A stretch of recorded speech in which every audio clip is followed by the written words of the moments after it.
Start it. All right, we're getting close to 0 hour here. My clock is off by about a minute, but we go by council clock. If you will, please join me in the Pledge of Allegiance. Pledge allegiance to the flag of the United States of America and to the republic for which it stands, one nation, under God, indivisible, with liberty and justice for all. Thank you. So we called the meeting to order, and when you're ready, could I have a roll call, please? Steve Clemens, Here. Gary Lillard, Here. John Bozar, Here. David Glabe, Here. Nicole Howard, Mary Ann Meisner is absent, excused, Justin Rock. Here. Okay, we have something on the dais for, that would be for agenda item 7C. So when we get to there, you might tuck that into your notes for that action item. And with that, if there's any items on the consent agenda, councilors want to pull, let me know. Yes, Mr. Mayor, I would like to ask a question or two about C, the agreement between city and ODOT. So can we do that in the context of the consent agenda or just pull it? We can pull it, or if it's just quick, easy questions, I'm him. Oh, maybe we better, I mean, I don't know how it's going to go, so maybe we better pull it. Okay. Okay, so we're going to pull 3C and put it down as 7E. And just by way of notice, I will be abstaining from the vote on the consent agenda because of item 3D, which is related to a liquor license and Side A Brewing. Full disclosure, I am a part owner of the organization and need not to vote on that one. So with that, I'll let Mayor Pro Tem handle this one. And Oh, okay. Any motion to approve the consent agenda? I so move. Second? And just to be clear, that was as amended. As amended, yeah, that's a good point. Second. Okay, been moved and seconded. All those in favor, please say aye. Aye. And one abstention. Thank you. Back to you. all right, time for public comments. If anyone in the audience would like to make public comments on anything not related to our agenda items, please come to the podium. There's a sign up there. I just need your first name when you speak, and we'll go from there. So, podium's open. And you have about 3 minutes. Okay, got it. All right. My name is Tisha, and I am here tonight to speak about the warming shelter. And I want the city council to know that I understand that they cannot do anything about the warming center's location at this time. I recently found out that the building to be used by the warming shelter is located on 501 3rd Street, which happens to be near my home, and that it didn't have to be approved by the city, that our city code actually doesn't allow a warming station to be present in any residential zone. Thanks to House Bill 4051, this superseded our city's code, and now I know these things after only very recently being made aware of the warming station's intended location by two ladies going door to door, giving us brochures. I found this very frustrating. The warming station didn't seek out its potential neighbors to inquire how we would feel about a warming station near our homes. If they did, they would learn many are families with children, myself a licensed early learning provider, and elderly also in our area. Warming shelters bring high risk. This was not adequate time for us all to process. I am aware there is a need in our community for a warming shelter. I am not against a warming shelter in our community. While the building, I can agree, is great, it is an absolute terrible location by EOU, by an elementary school, neighboring a licensed early learning provider.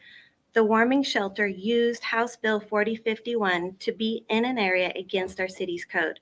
Some tried to discourage me from speaking tonight, saying that this is a done deal. These are the people whom you need to talk to. The city council cannot do anything. Then there were many who encouraged me, more encouraging and few discouraging. The encouraging were made by very respectful people in our community. They reminded me voice matters. While we may not be able to do anything at this time, there will be a door that opens and our voices now can be used for when that time comes. House Bill 4051 needs change, and please, if you care about our community, want local control, make voices heard. This is a tough situation, but it is not long-term. Thank you. Thank you very much. Mr. Mayor, Yes, can John? I ask Mike a question concerning this? Sure. So Mike Boquist is our city planner. So Mike, I understand it's all been approved and everything, but I thought I read in the paper where there's going to be some requirements for a commercial kitchen and to expand the occupancy from 16 to 25. Is that something that you do, or is that a requirement through the planning commission or not?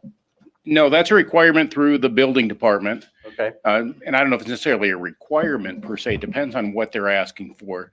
So the building was originally permitted as a care facility, I think limited 16 plus or minus folks. I don't know what the exact number is. 16 is what they said. And then, but the building can certainly handle with greater occupancy, but it was originally permitted and the occupancy issued for the smaller number.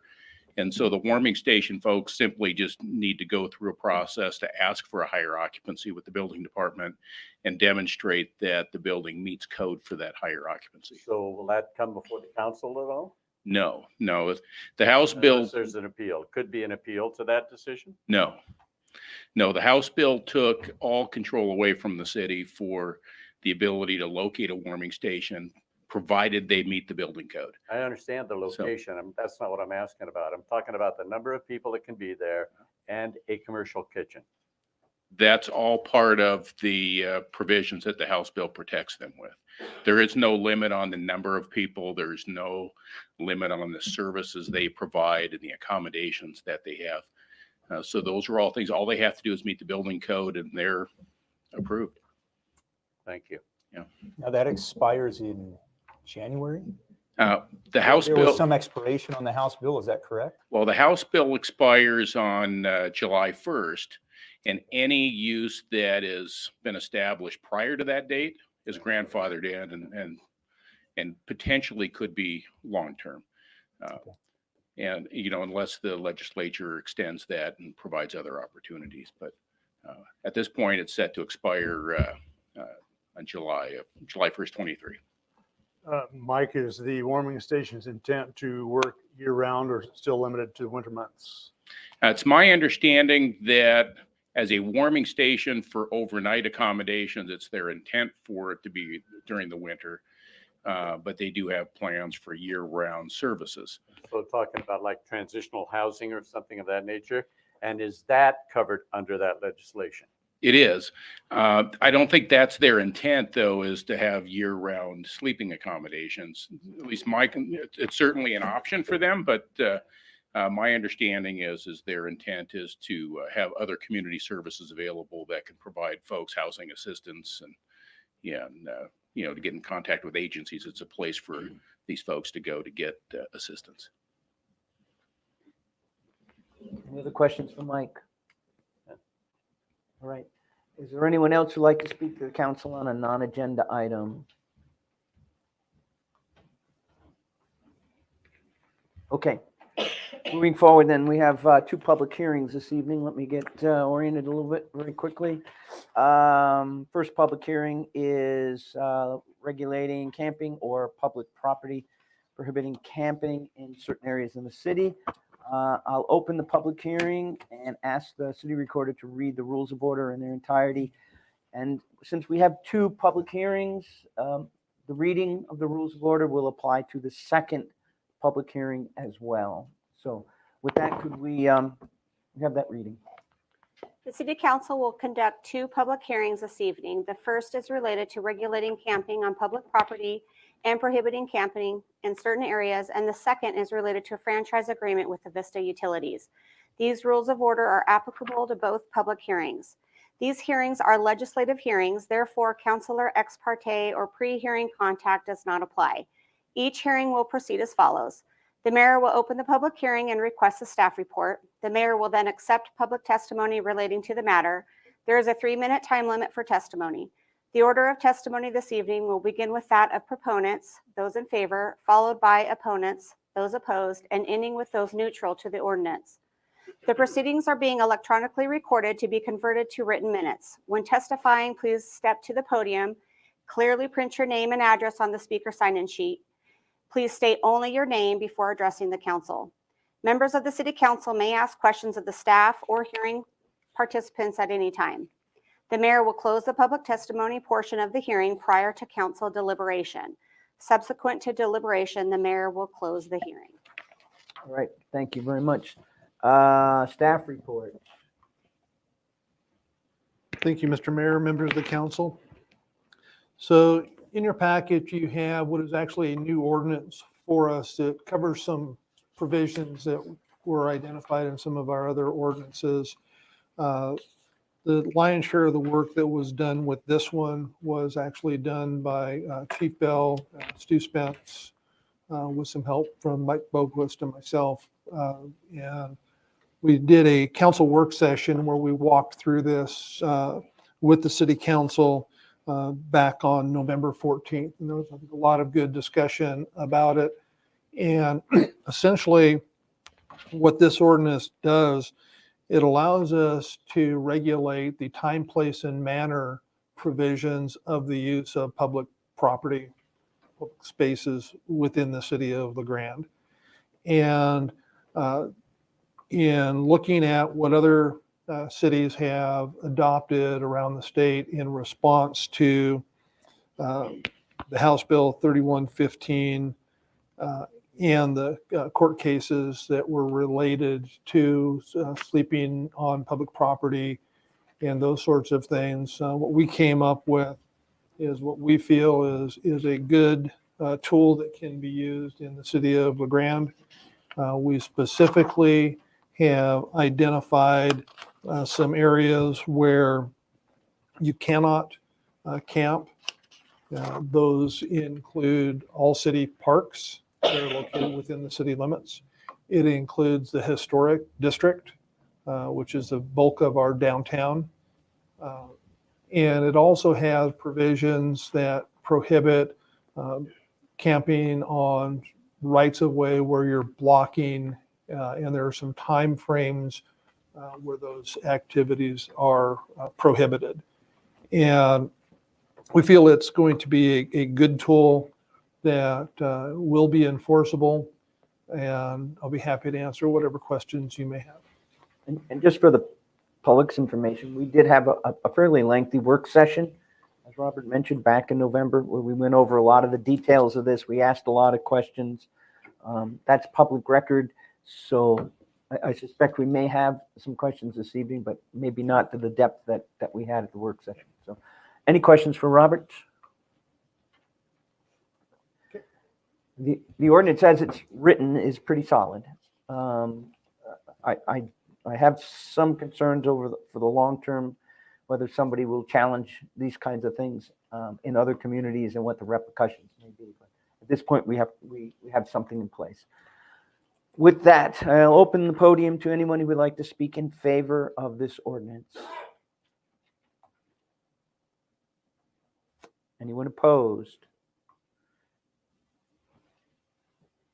Are you in favor or opposed? I might be a little more neutral. Okay, well, I was getting a neutral, so if you want to come up, that would work fine.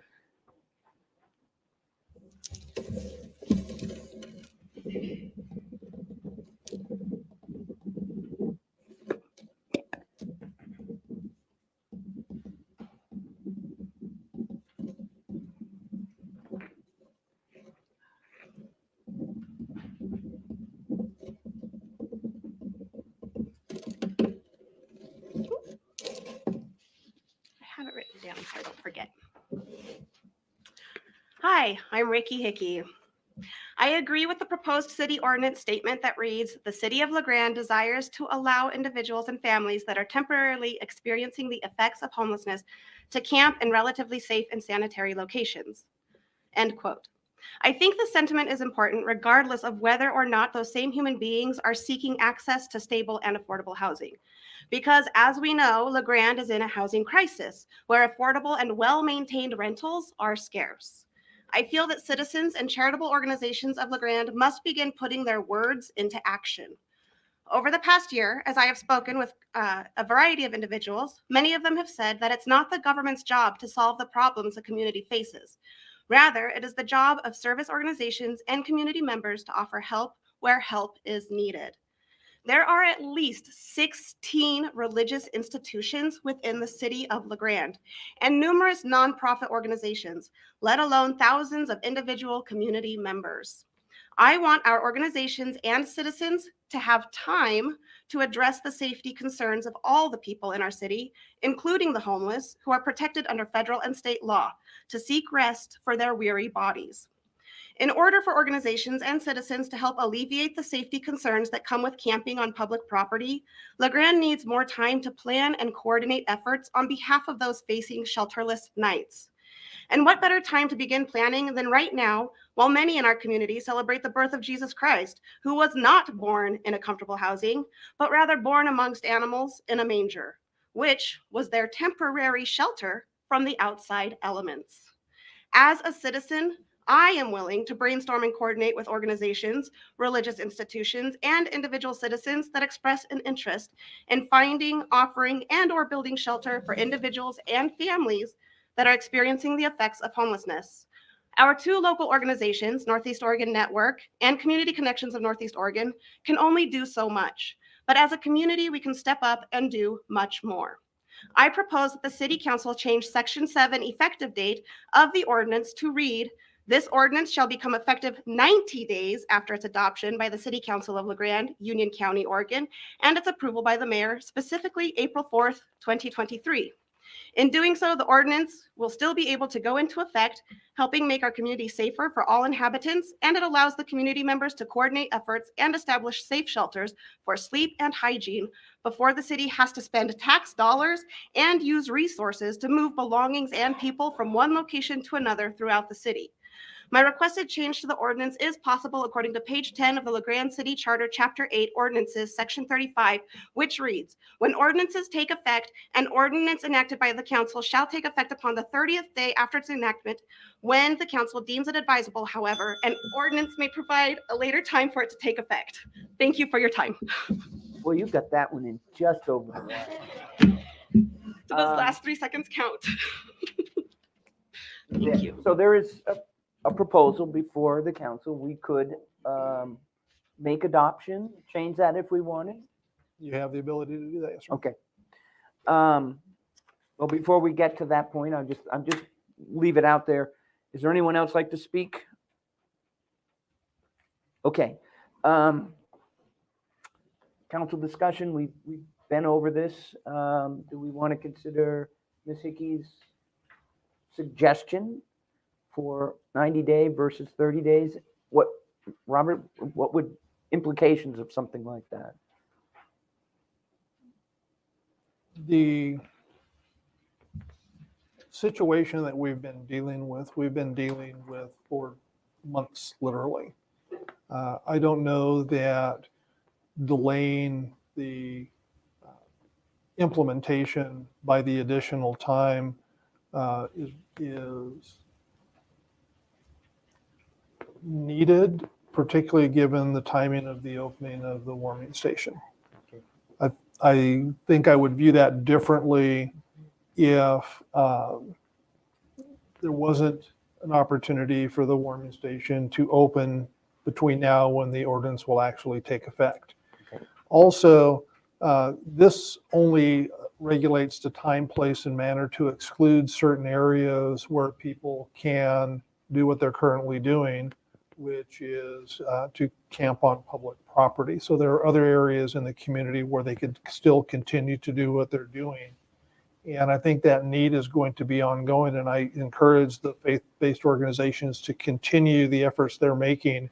And I applaud Ricky for her proposal to try to work towards that end. I think all of those things are important. I don't know that it would make a significant difference to delay the regulation. I do know that there are concerns about the ongoing issues that we're seeing as a result of the location where these activities are occurring. Okay.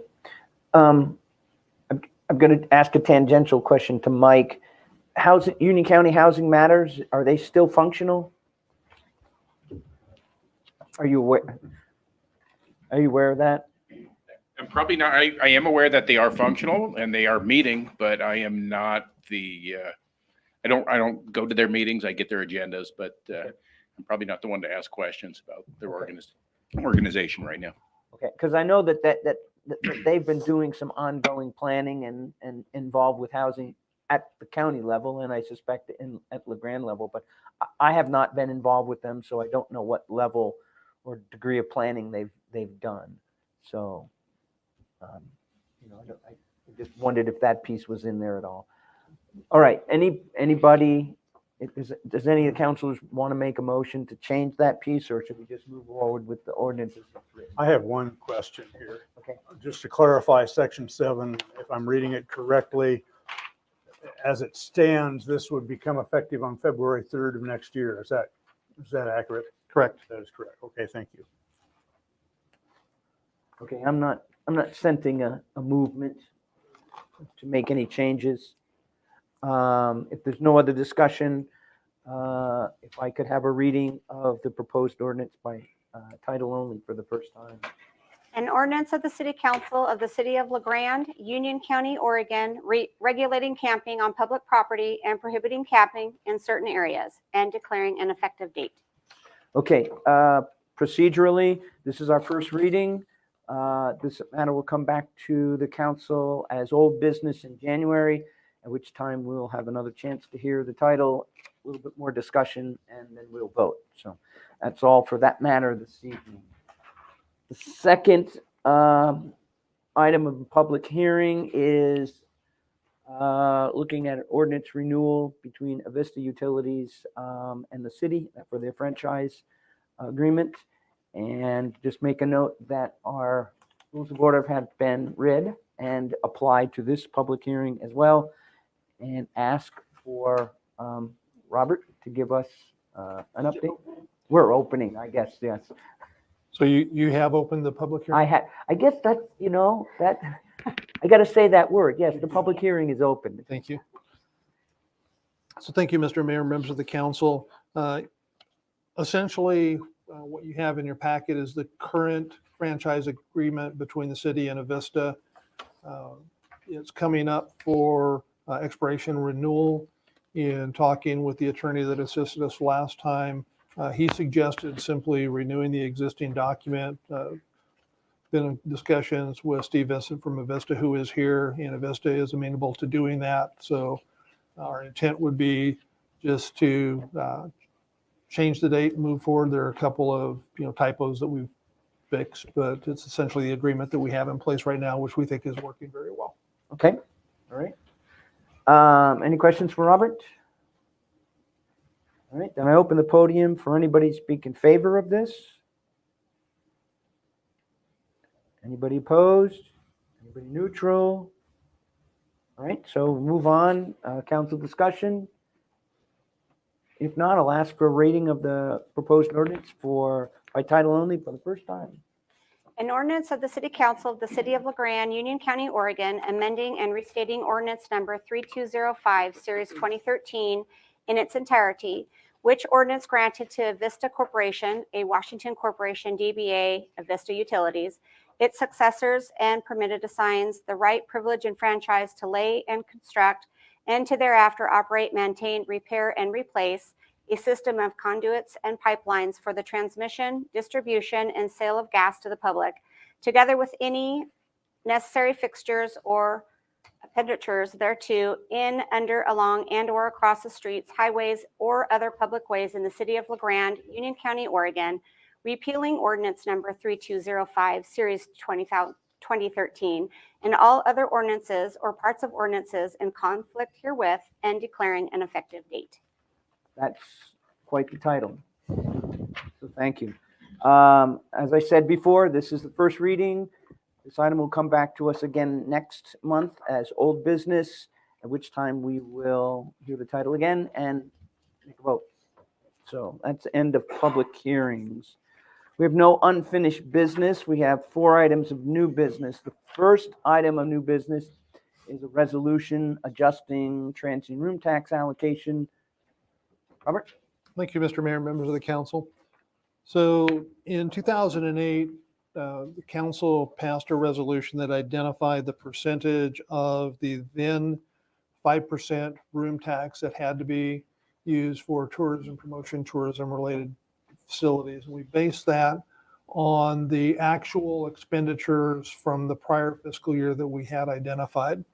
And we've been using that since that time. When we added an additional 1%, the ORS requires that 70% of those new revenues also be used for tourism promotion or tourism related facilities. And we've kept track of that use based on those percentages.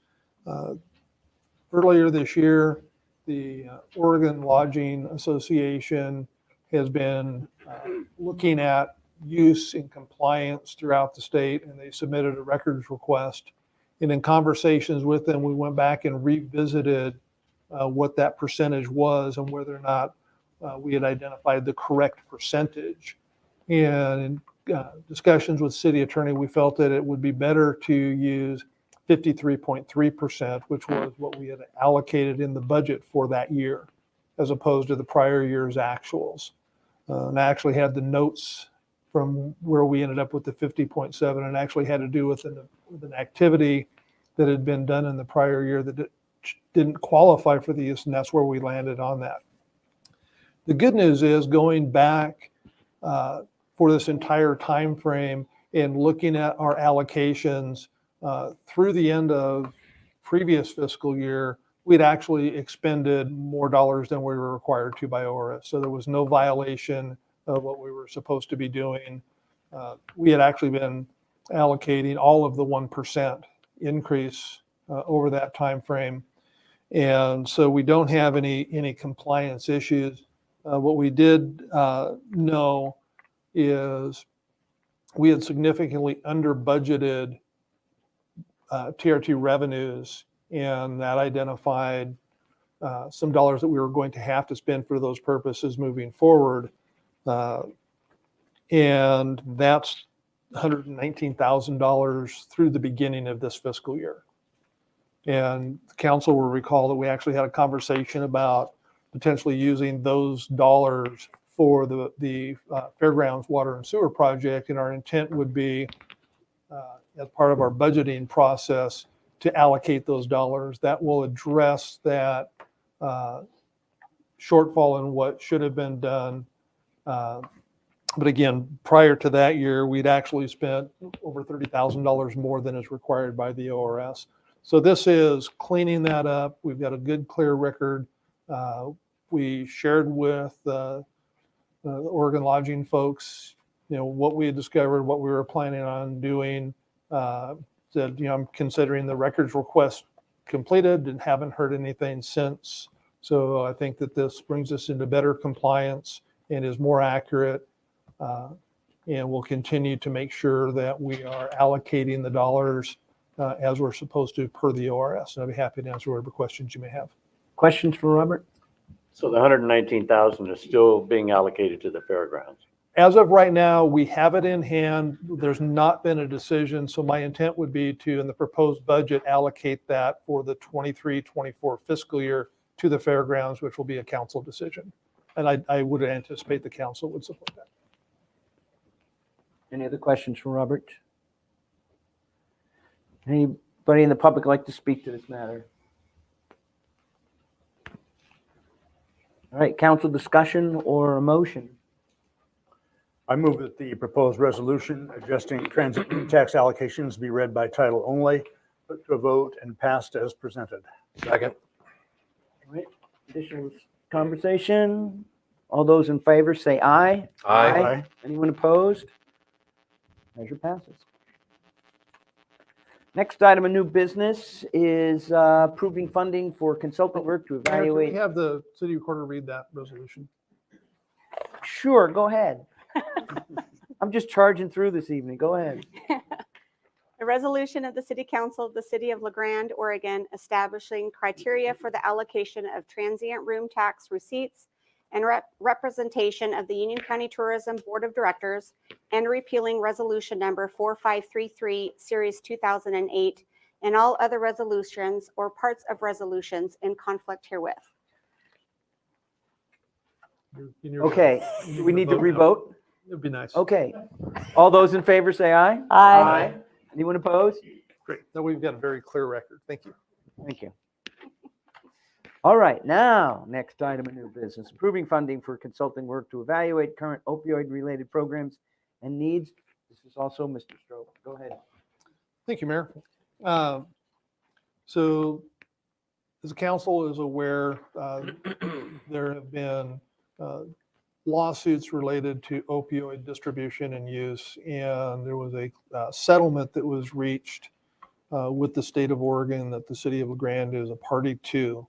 And we have received, I think it was about $19,000. And then there's another settlement that was from the distributors. And there's another, we just got a notice of another settlement with Janssen Pharmaceutical. We'll be getting another about $18,000 plus or minus as the first two payments under that settlement. And we'll be receiving settlement payments for the next about 18 years or so. The county is also receiving settlements. And so the question becomes, within the framework of the settlement that has specific uses that has to be related to kind of the opioid crisis, how should these dollars best be spent? So what we did was convened a meeting of stakeholders that are involved in this issue. County, CHD, Neon, Sheriff's Office, Police, Library, Parks, and talked about what are the sorts of things that might make sense for us to do. And the two things that kind of came out of that, one was the significant need for detox treatment, respite detox, and that is not something that would be able to be fully funded with the dollars that are coming in, and that's a very large project. And so one of the thoughts was working towards that issue as a kind of a subgroup for the larger group that's talking about how to use these dollars. And it's my understanding that the county is going to be asked about using a portion of their allocation to do some work in that regards. And the other piece was, it became very apparent, we had a couple of meetings, that there are a lot of efforts and activities that are currently ongoing, and there's a lot of gaps, but we really don't have a solid feel for what everything is that's being done, by whom, and where those gaps are, and that no one in the room really has the capacity to take on the added challenge of doing that work to figure out what that is. And so the suggestion was made, should we bring in someone to do that process for us in a consulting role, so that we can really put together a good plan that identifies, here's what's going on, here's what's being done, here's where the gaps are, and then come back to the city council and the county commissioners and say, here are the strategies that we think we should take to utilize these dollars to help with this situation. So that's the intent of this funding request. We would develop a scope of work that kind of outlines that, the request for proposals, take a look at that, and then commission that work to be done. And then we would share the results of that as part of a recommendation that will come back to the city council and the county commissioners as well. So that's in a nutshell where we are and what we're looking to do. And I'll be happy to answer whatever questions you may have. Go ahead. Robert, would the county have a contribution to that as well? Are we going to go in on it? So this particular one would be funded using the city's dollars, and the county is looking at dollars to fund some work towards that respite detox facility. So Sounds it good. was simpler just to say, well, why doesn't the county do one? We'll do the other. That's good. And then we can come back with kind of a unified approach. And I think we've got a really good working group. It's about 20 plus people that are engaged, and some really good conversations. Cool. That sounds good. I find it almost hard to believe that we don't have qualified people in those organizations that you've mentioned. I think we have excellent people in those organizations that can't put this together. I'd rather see the $16,000. I don't know what you're going to get for $16,000 from a consultant to do that anyway. So, I mean, those people don't work for nothing. And what you can get back from them, I don't think is going to help us any more than the individuals in those organizations can do. I'd rather see the $16,000 set aside and eventually maybe seed fund for this detox center. So that was discussed quite a bit when we were talking about what Why should we didn't do. you have me there? I know that. And the reality is there are qualified people in those organizations that have the ability to do it. It's they don't have the time and the resources because they have day jobs. And we talked, is there anybody that's able to take this on as a task? And the answer was unfortunately not. So it's not that the people in the room won't be participating and helping and being involved and engaged, but it's doing the entire function. Do you actually think you'll get your money's worth for $16,000? I guess that doesn't seem like very much money for a consultant. That's all I'm saying. We're hoping that we can, and we'll find that out when we put the scope of work and do the proposals, what we get back. And if the answer is we can't, then we won't execute and we'll try to figure out something else to do. All right. Can I ask a related question that maybe Chief Bell or Cornford knows? I'm thinking about Narcan and Narcan availability, and I don't know what the terms are in the town right now. Is it, I can touch on can you that. get it anywhere? I mean, one thought I'm having is why doesn't everybody in the city just get free Narcan? Yeah, that was one of the topics that was discussed, and availability of Narcan and making sure that everybody that's in the first responder and facilities have the ability and have the supplies that they need. So it is something that we're working. Okay, just to make sure, I think. Any other questions for Robert or staff? All right, anybody from the public like to comment on this item? Council comments or a motion? I'm going to make a comment here. CHD's document suggests that virtually a quarter of Union County residents are receiving an opioid prescription. That blew my mind.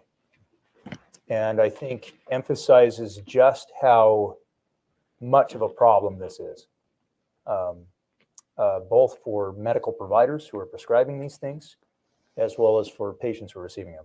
I'm positive we don't have a quarter of Union County that is in chronic pain. I may be wrong, Right. but I just that data, if that's accurate, and I tried to follow where they got that in the footnotes, but I think that needs to be shared because that's a bigger problem than I realized. Yeah, and Dave, that's what they know of prescription. Right. And- That's prescription. And the work that, the involvement that I've had with Union County Safe Communities Coalition, my suspicion is that there's a fair percentage of people that are using without prescriptions. And so it's not 24%, it could be 30. And there's diversion. I think that just puts a statistic to what Chief Bell's been telling us at the last few Right. meetings, that this is This is a serious issue. an epidemic. All right, thank you for bringing that to our attention, Dave. Motion?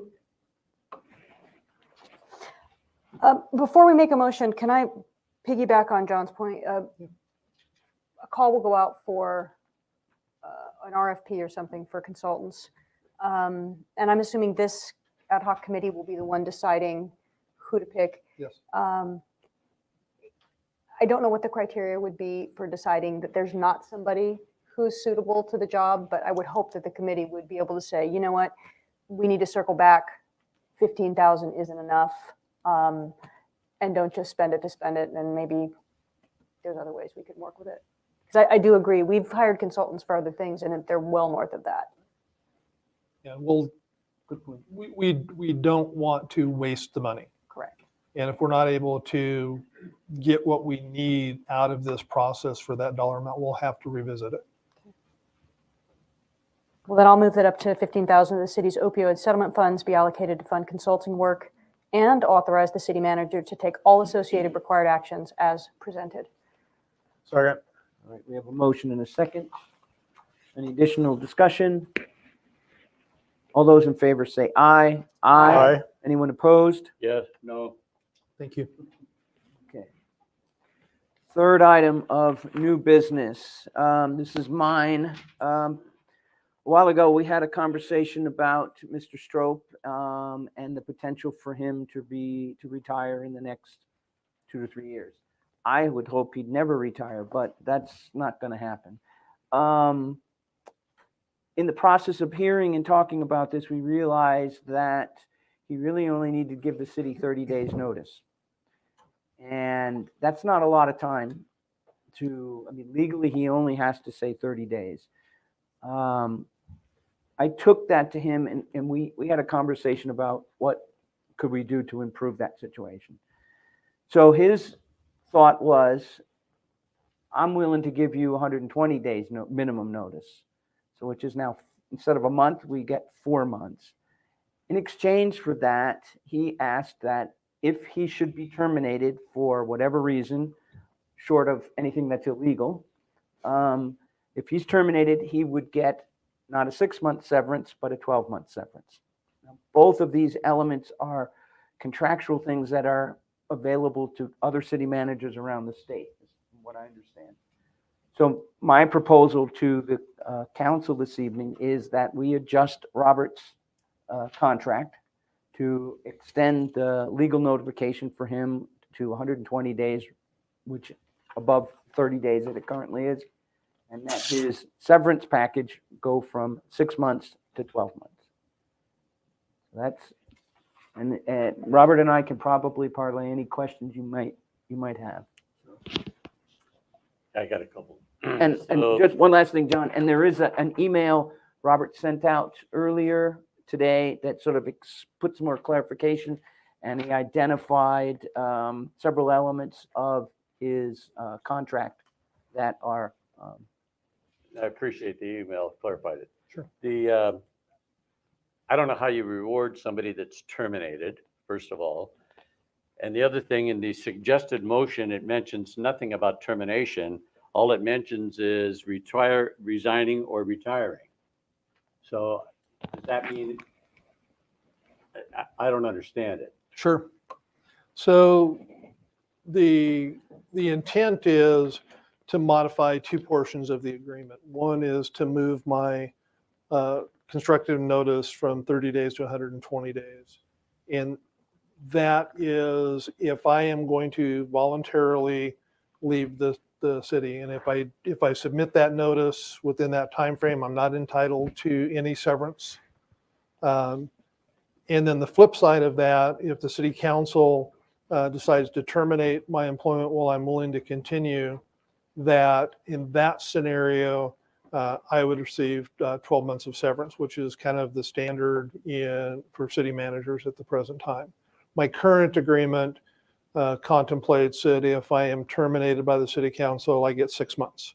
And that started out as 3 months with an additional month for each year of service. And so that's the deal. And if again, I am terminated by the city council today under the agreement, the severance is paid.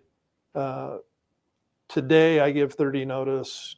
If this amendment is revised, it changes it to the 120 days and the 12 months.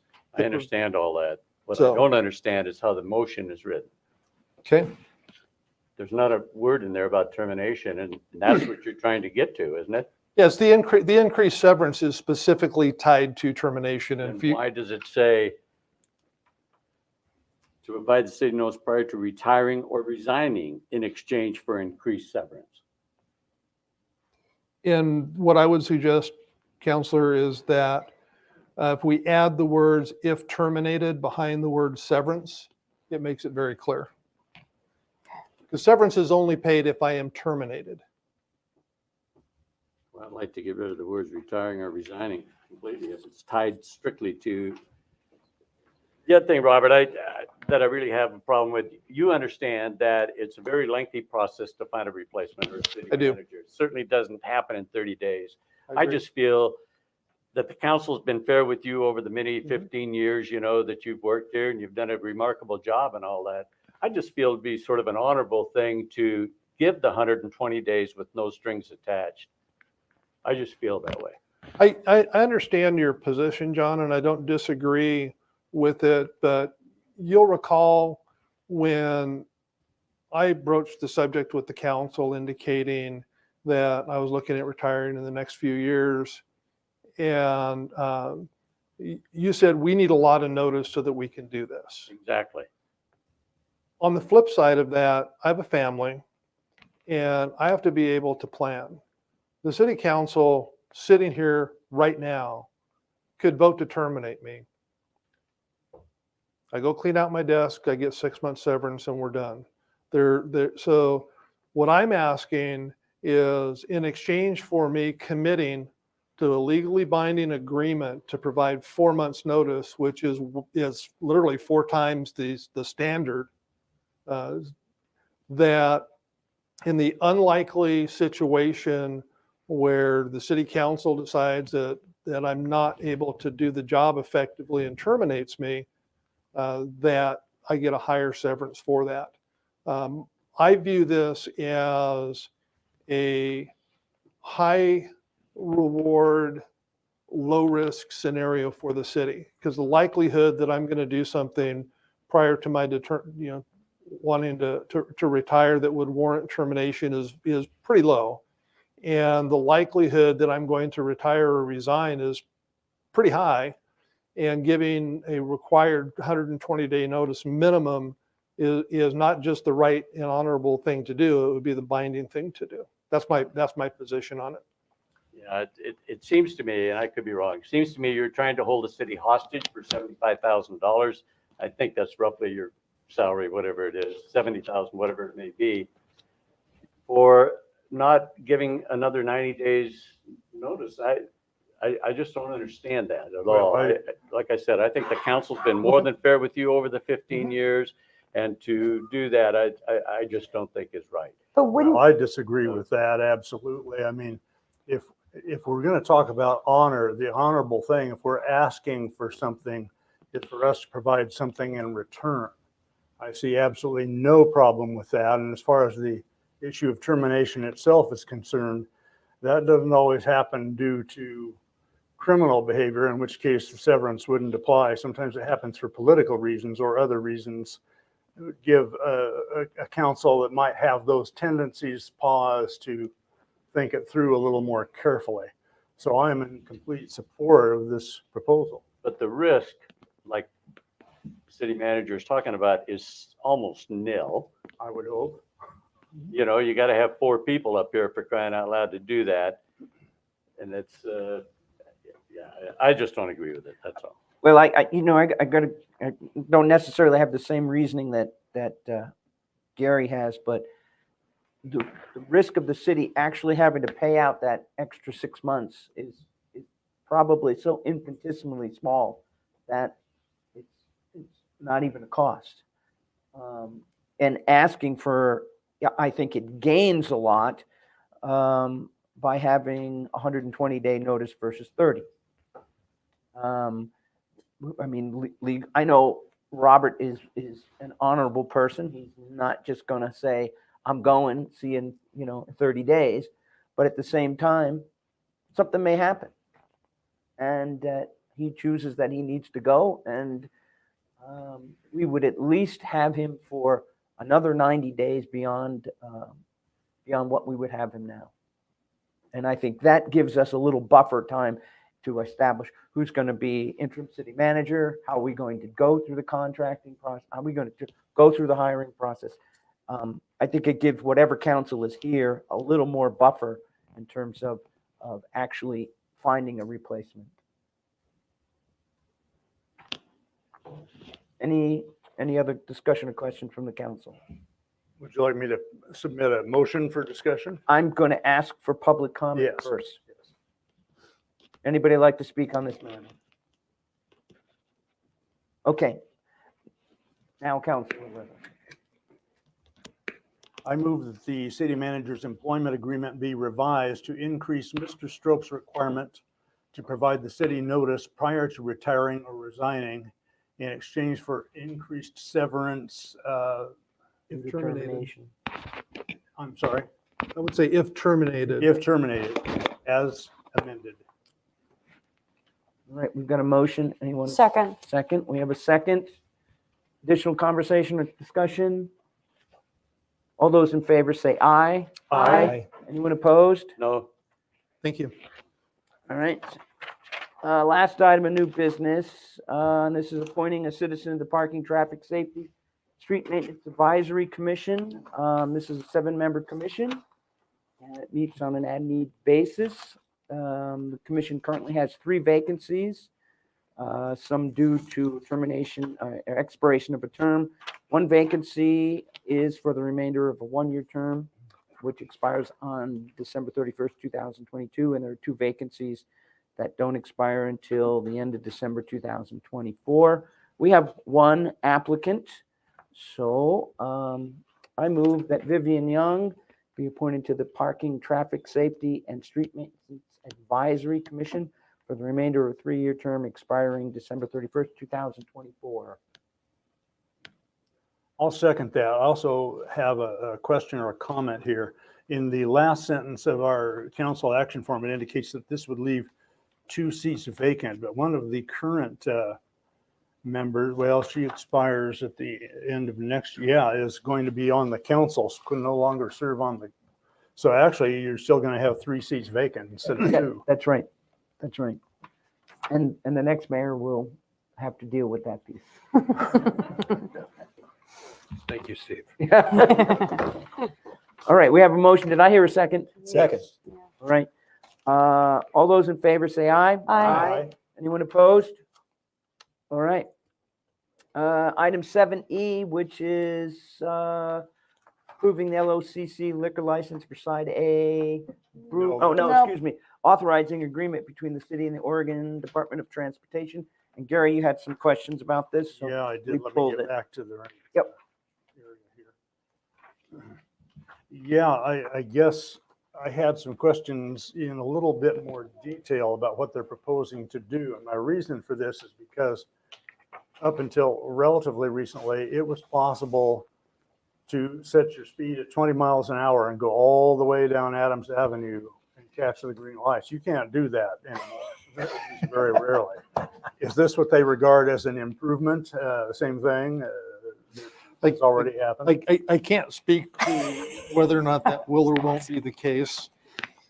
That's a level of intricacy that I'm not familiar with. And if Kyle were here, he probably wouldn't be able to answer that either, quite frankly. Yeah, it's just my concern that if it ain't broke, don't fix it. And is that an improvement? Well, I hope so, but certainly what they've done so far has not been, in my opinion. I agree. It used to, if I got the light here and it turned green and I timed myself right, I would hit all the way through. 20 miles an They hour? shifted it. They 20, shifted it. 25, whatever Well- the speed limit is. It's perfect. So it'd work at 50, Yeah, If you did it 50, it'd work at I think the 75. chief would have a problem with that. Be careful what you say. So they went from a Hypothetically. demands, they went from a time system to a demand system. So while it's true that you could essentially, if you timed it right, get all the way through, you could also be sitting at one of those red lights waiting to cross or turn left while nobody was going back and forth because of the time system.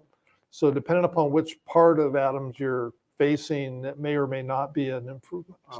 But who turns off at Adams? The best thing to do is just straight down. If you're going to turn, you go either side. People live down Fur. Oh, yeah. But this is a necessary upgrade that has to happen. Any other questions, Gary? No, that'll do it. Okay.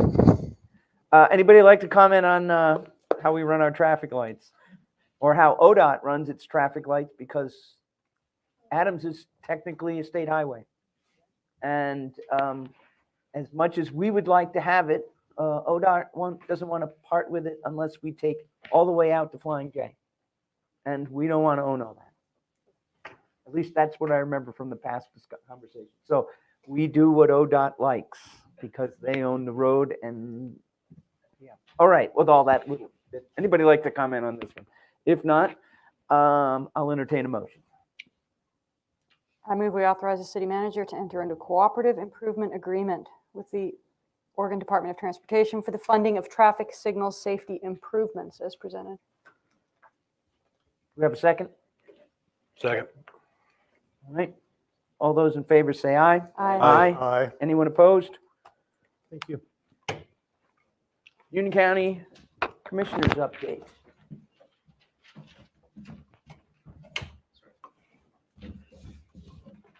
Yes, good evening, Mayor, councilors. Really not much going on with the county. I've been fielding a bazillion phone calls about Measure 114, the passage of that lately. Just want to let you know that it is wintertime and the county is full force going out there and making sure all the roads are open in the county. The roads department is doing a fantastic job. Really would like to recognize Councilor Lillard, Councilor Bozarth, and Mayor Clemens I've been on many thankless committees and jobs before, and I would say this is probably one of them. But I would really like to thank you for your time served, on and off. Councilor Bozarth did a fantastic job. Councilor Lillard, how long has it been? 20 years. 20 years. Thank you very much. And Mayor Clemens, on and off. Boy.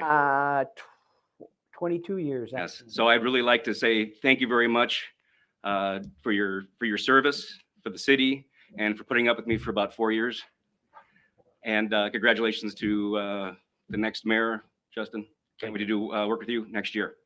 And that's about all I have. I would like to say Merry Christmas and have a Happy New Year, and we'll see you in January. If Thank there's you. any questions that's going on in the county or anything else, I'll take them. We're good. I Okay. think so. Thanks, Matt. Appreciate it. Thank you, guys. Staff reports. I see a number of you here. Nobody's willing to step up. Oh, good. So I'm happy to share with you guys, if you haven't noticed, that our code enforcement officer is back on the job. It's been actually, we think she might have done it on purpose because we missed her so dearly when she was gone, but it's been nice to have her back. One other thing I wanted to share with you, you may or may not have seen it in the city manager's monthly report, but we just recently completed an annual audit of our evidence and property room. It's a big deal. Some people might think that is a high liability area for law enforcement agencies. It's not uncommon that you see new administration move into a police agency, and one of the areas they find that has been mistreated or unattended to is the property. And it's quite frankly a mess, and it's really hard to undo that mess. We have done a really good job at the police department in managing that and keeping it updated. The software that you approved the purchase of a few years ago, this was the first audit that we have done in connection with that software, and it worked fantastic. And so credit goes to our evidence technicians. Carla Greeno supervises that area, and it was a really good audit. So I just wanted to share with you guys that that's good news for us. So Thank you. Appreciate it. Any other staff comments? City manager comments? Thank you, Mayor. A couple things. The Fair Board, when they came and visited with the council, talked about having someone from the council attend their meetings, and I believe that Mary Ann Wiesner actually volunteered to potentially serve on the board. The question that we have as staff for the council is, should we, as part of the counselor committee and assignments, add a liaison position between the city council and the Union County Fair Board? We could either do that, or we could just allow it to continue to be kind of an informal thing that Mary Ann is doing. Just need to know what the druthers are of the council so that we can put together the council commission appointments for the coming year. So thoughts? How often does the Fair Board meet? I can't answer that, but I know Commissioner Scarfo can. Once a month. I like it the way it is. Then Just for Mary Ann to kind of do her thing. And I not feel do it terrible for- saying that because she's not here to defend herself. But if she's willing, it seems good. Well, I guess my question is, do we want to make it a formal appointment by the council to assign a counselor to do that, much like we have a counselor that is assigned to, as a liaison to the senior center, or senior council, one that's actually a voting member with the chamber. Do we want to formalize it as a council committee appointment or just continue it on an informal basis as at present? My thought is continue, since this is new, continue it as informal, see how it runs for a year. Let the next council decide whether or not that position should be something that's more long-term. I see nodding, particularly for those that will be on the council in January. Yeah. So we'll just leave it as it is for now. Okay. So I appreciate that. Speaking of the fair, I did provide the letter of support to the fair board, provided a copy of that to the council. So we got that done, and hopefully that will bring in, $1 million from the state. And if it not, that's Commissioner Scarfo's fault. Sorry, Matt. He's been working really hard on that, and hopefully they're able to get that. And then the last thing for the council that will be in place for the coming term, don't forget to get your retreat topics in. I do have one of them that has been submitted.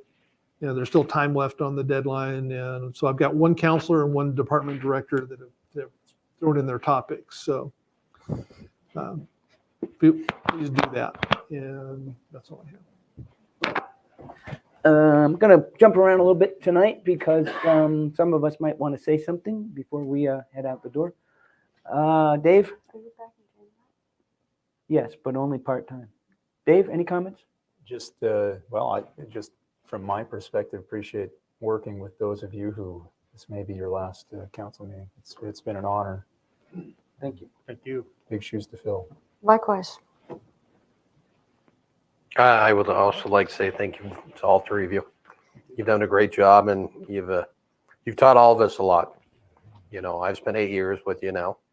I think each and every one of you, I've learned something from you, and I want to tell you I appreciate it, each one of you. One thing I would like to say is to all the first responders, Christmas coming up and Thanksgiving, thank you for what you guys do. I know there's only two of you back there, but I would like to have you guys tell everybody thank you for what they do, and when their time they could be spending with their family, and they're volunteering to help us and protect us. But I just want to say thank you very much.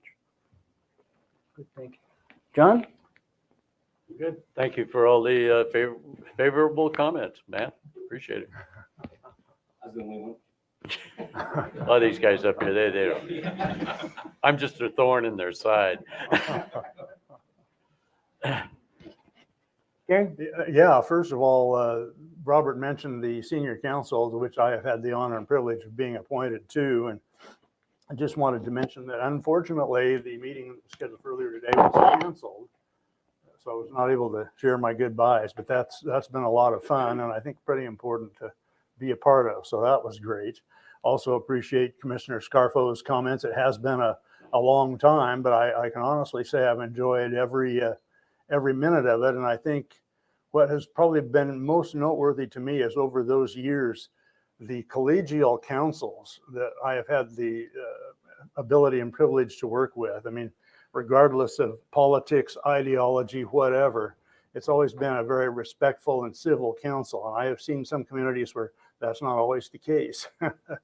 So really appreciate it and have enjoyed it very much. Excellent. One thing, we have city open house next Wednesday night for our Christmas party. I encourage people, if you want to come down, and there's usually some good food to have and conversation. So please join us next Wednesday.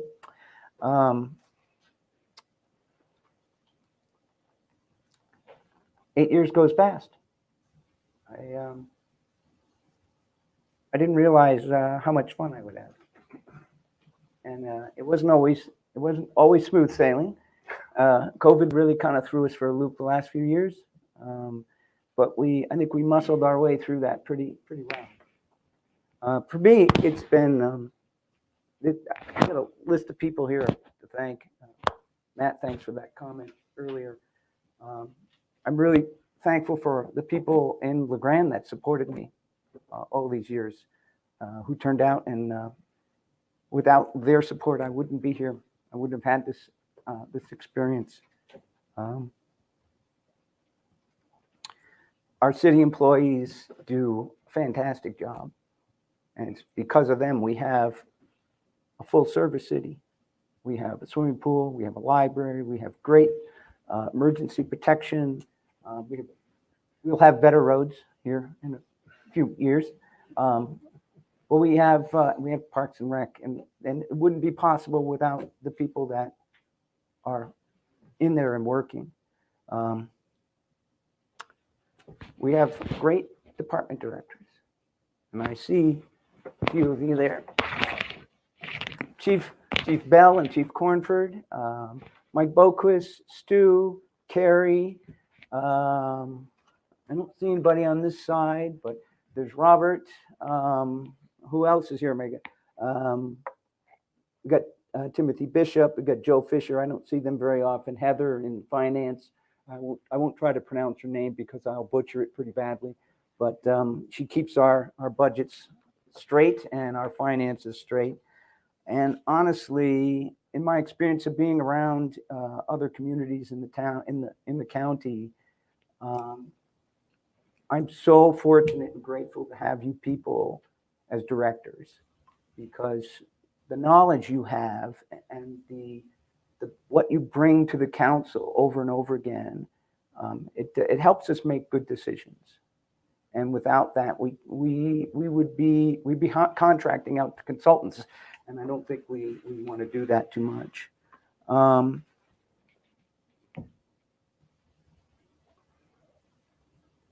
My friend Stacy and Kayla, who came before her, both of them are pretty special.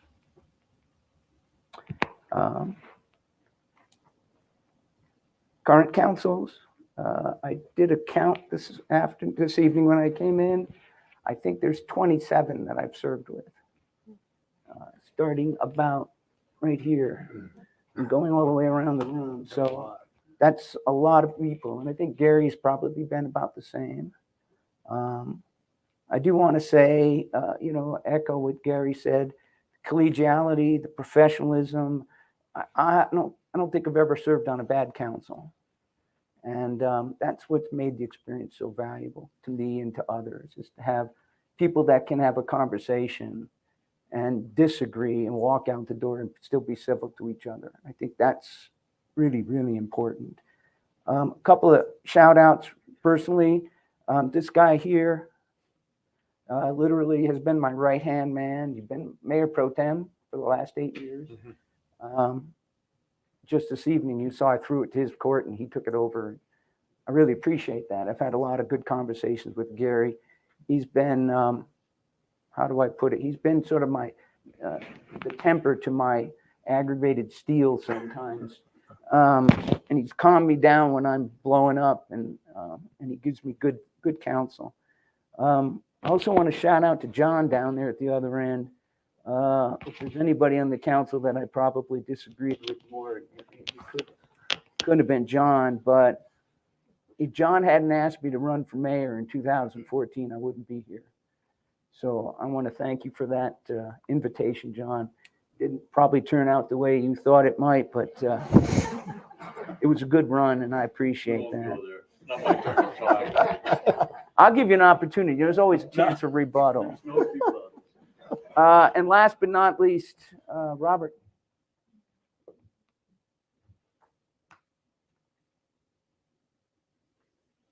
I couldn't have done it without you.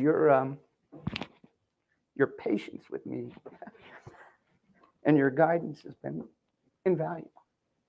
So I really do appreciate that.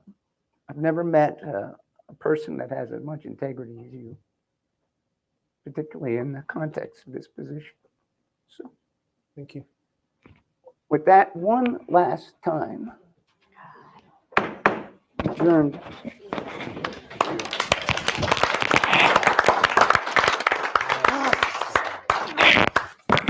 We have a resolution to sign, don't we?